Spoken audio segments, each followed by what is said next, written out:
আমার যেই ফেসবুক পোস্টটা নিয়ে পুরো জাহাঙ্গীরনগর এখন বিতর্কিত, সেটা নিয়ে অনেকেই আমাকে ট্রোল করতেছেন, অনেকে আবার হাসি মজা হিসাবে গ্রহণ করেছেন। সেটা হচ্ছে আমি যখন মনোনয়ন ফর্ম তুলি, তখন আমি সেই পোস্টটা দিয়েছিলাম। সেটা আমার আবেগের বশে। আর হচ্ছে গিয়ে কোনো মানুষের ফেসবুক পোস্ট তার ইশতেহার হয় না, এবং আমার পোস্টে আমি লিখেও দেইনি এটা আমার ইশতেহার। আমি শুধু বলেছি আমি যদি নির্বাচিত হই তাহলে জাহাঙ্গীরনগর মানে মেট্রো স্টেশন আনবো, জাহাঙ্গীরনগর তো মেট্রো রেল আনার ট্রাই করব। এবং আমি শুনতে যাই the next station is Jahangirnagar university. শিবির সবার মত প্রকাশের স্বাধীনতা দিবে, শিবির সবাইকে সুষ্ঠুভাবে কাজ করার সেই সক্ষমতাটা বজায় রাখার সেই স্বাধীনতাটা দিবে।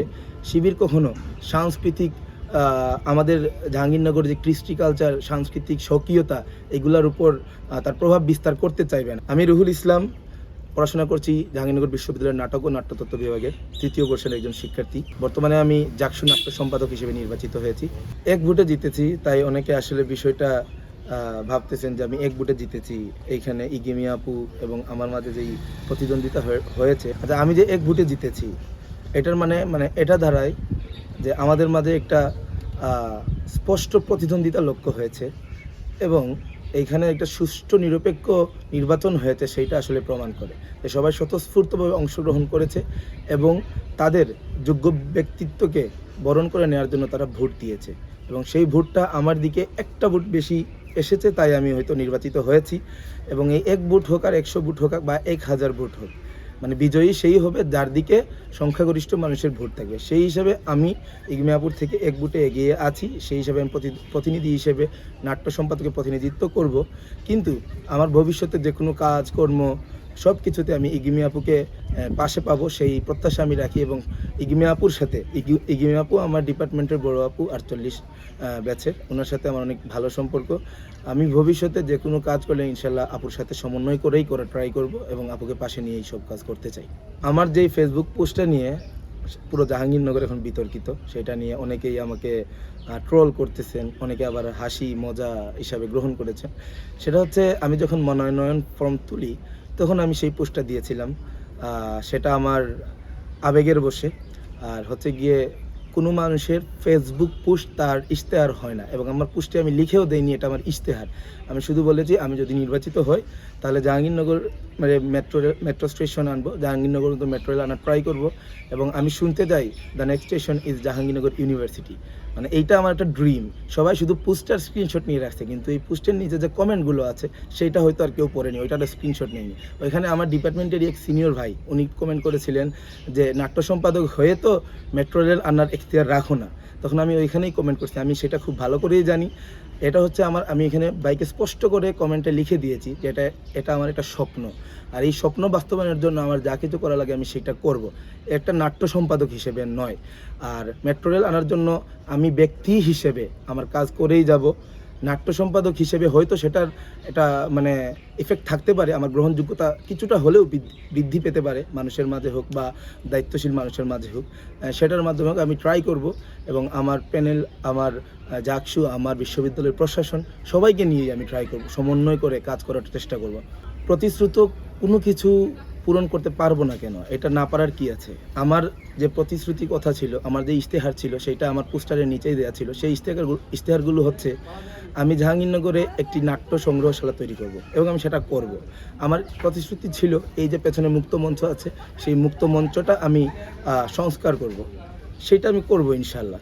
তারপরে আমার প্রতিশ্রুতি ছিল আমি 3টি নাট্য অ্যাওয়ার্ড চালু করব, নাটকের গতিশীলতা বৃদ্ধি করার জন্য, নাট্যচর্চা বৃদ্ধি করার জন্য, শ্রেষ্ঠ নাট্য নির্মাতা, শ্রেষ্ঠ নাট্য অভিনেতা, শ্রেষ্ঠ নাট্য রচয়িতা, সেই 3টা অ্যাওয়ার্ডও আমি চালু করব। তারপরে আমার প্রতিশ্রুতি ছিল আমি জাহাঙ্গীরনগরে একটি নাট্য পত্রিকা চালু করব ত্রৈমাসিক, এবং সেইটাও আমি চালু করে দেখাবো। আর আমার প্রথম এবং প্রধান ইশতেহার যেটা ছিল সেটা হচ্ছে 1986 সাল থেকে এই জাহাঙ্গীরনগর বিশ্ববিদ্যালয়ে নাট্যাচার্য সেলিম আল দ্বীনের হাত ধরে, একজন যুগবরেণ্য নাট্যাচার্য সেলিম আল দ্বীনের হাত ধরে নাটক ও নাট্যতত্ত্ব বিভাগ চালু হয়েছিল।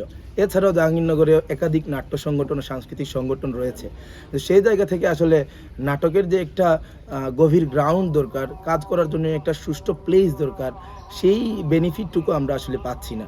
যেমন আমি যেহেতু নিজেই নাটকের স্টুডেন্ট, নাট্য ডিপার্টমেন্টের স্টুডেন্ট, দেখা যাচ্ছে আমরা যখন একটা প্রোডাকশন করি তখন আমাদের স্পেসের প্রবলেম, আমাদের একটা ফ্লোর দরকার, সেই ফ্লোরটা আমাদের মানে ঠিকমতো পাচ্ছি না। সো আমাদের নাট্যচর্চা গতিশীল করতে নাট্যাঙ্গনের মানুষের সুবিধার জন্য একটি আধুনিক সুযোগ সুবিধা সম্বলিত মানে একটি আধুনিক সুযোগ সুবিধা সম্বলিত থিয়েটার কমপ্লেক্স নির্মাণ এখন সময়ের দাবি। এই থিয়েটার কমপ্লেক্সটা হয়ে গেলে আমাদের নাট্যাঙ্গনের যে মানুষরা আছে, সাংস্কৃতিক অঙ্গনের যে মানুষরা আছে, সবাই উপকৃত হবে এবং আমাদের নাট্য এবং সংস্কৃতি অনেক গতিশীল হবে। আর সেটার লোকে আমি সর্বোচ্চ ট্রাই করব, প্রশাসনের সাথে এক হয়ে কাজ করার ট্রাই করব। আমার জাকসুর প্রতিনিধি যারা আছে সবাইকে নিয়েই এই জিনিসটা যাতে জাহাঙ্গীরনগর বিশ্ববিদ্যালয়ের প্রতিষ্ঠা লাভ করে এবং সেটার জন্য সর্বোচ্চ প্রেশার বলেন, সেটার জন্য সর্বোচ্চ পদক্ষেপ নেওয়া বলেন, সবটুকু নিতে আমি চেষ্টা করব। শিবির এখন একটি ইনক্লুসিভ রাজনীতি করতে চাচ্ছে। সেই জায়গা থেকে নাট্যাঙ্গনে একজন প্রতিনিধি আমাকে সিলেক্ট করেছে, তাদের প্যানেলের অন্তর্ভুক্ত করেছে। তাই আমি হচ্ছে গিয়ে নাট্য সম্পাদক হিসেবে নির্বাচিতও হয়েছি।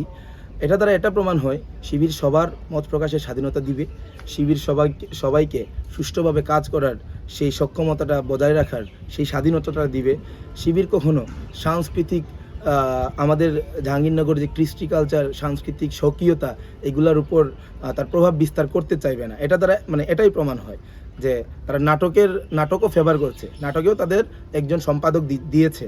সো এই জায়গা থেকে প্রশ্নের দাবি রাখে না যে অনুপ্রবেশ, বরং এটা বলা যায় যে শিবির এখন সবাইকে নিয়েই আগাতে চায়, সবাইকে নিয়েই কাজ করতে চায়, সবাইকে নিয়েই আগামী নতুন বাংলাদেশ গড়তে চায়। শিবির মানে কঠোর মতাদর্শ। আপনার প্রথম কথাটাই আমি এটার সাথে আমি একমত না। কারণ শিবির কঠোর মতাদর্শ হলে কখনো দেশ পরিচালনা করতে পারবে না। একটা দেশের রাজনীতি তখনই এগিয়ে যাবে যখন সেই রাজনীতির ছায়াতলে সবাই এসে আশ্রয় গ্রহণ করবে। সে হতে পারে ভিন্ন ধর্মাবলম্বী, ভিন্ন মত পথ, ভিন্ন যুক্তির মানুষ, সবাইকে নিয়েই যখন তুমি এক পথে আগাতে পারবা তখন একটা দেশের রাজনীতি সঠিকভাবে আগাবে। আর শিবির সেই জায়গাটাই বর্তমানে আগাচ্ছে, সেই জায়গা নিয়েই কাজ করতেছে। শিবির সংস্কৃতিমনা মানুষকে যেমন স্বাধীনতা দিবে, শিবির যারা ধর্মীয় অনুভূতি নিয়ে ধর্মীয় জায়গায় যারা ধর্মচর্চা করতে চায় তাদেরকেও ফুল স্বাধীনতা দিবে। শিবির এই কাজটা করতে চাইবে যাতে সবার জায়গায় সবাই সমানভাবে সমান অধিকার ভোগ করতে পারে। এইখানে একজন সংস্কৃতিমনা মানুষ সে যাতে সাংস্কৃতিক বাধাগ্রস্ত না হয় সেইটাও শিবিরের দায়িত্বের পর্যায়ে পড়ে। আর পুরো বাংলাদেশ এটি যদি এই জাহাঙ্গীরনগরকে যদি পুরো বাংলাদেশ হিসেবে ধরেন তাহলে সেই জায়গায়ও একই ভূমিকা শিবির পালন করবে, যে সব জায়গায় তাদের বিচরণ নিয়েই তারা আগাবে। ভিন্ন পথ, ভিন্ন মত, ভিন্ন মতাদর্শ, ভিন্ন যুক্তিতর্কের ঊর্ধ্বে গিয়ে সবাইকে নিয়ে কাজ করার প্রবণতা বর্তমান শিবিরের মাঝে লক্ষণীয়।